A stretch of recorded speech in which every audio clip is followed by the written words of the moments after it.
On connaît l'histoire de l'enfant prodigue et celle de ce père tendre qui l'attend. Et celle aussi du frère aîné qui trouve cette indulgence paternelle bien exagérée.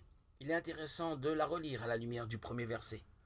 En ce temps-là, les publicains et les pécheurs venaient tous à Jésus pour l'écouter. Les pharisiens et les scribes récriminaient contre lui. Cet homme fait bon accueil aux pécheurs.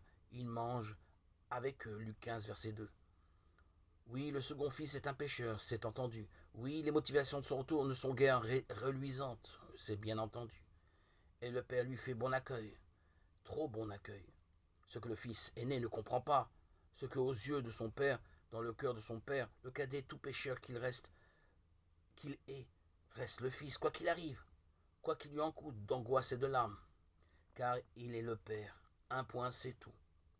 Et la paternité est sans appel. Cette parabole est donc d'abord une très belle révélation sur notre Père du ciel. Elle est aussi, puisqu'elle s'adresse aux pharisiens, une mise en garde contre ce que l'on pourrait appeler le syndrome des gens vertueux. Tout comme Jonas trouvait les Nénivites bien trop mécréants pour mériter l'indulgence divine, le frère aîné de la parabole, qui n'a rien à se reprocher, trouve que son cadet ne mérite pas le pardon du Père. Il est vertueux, certes, mais il lui reste à découvrir ce que serait une véritable attitude filiale, faite d'humble reconnaissance de la merveilleuse tendresse de son Père pour chacun de ses enfants.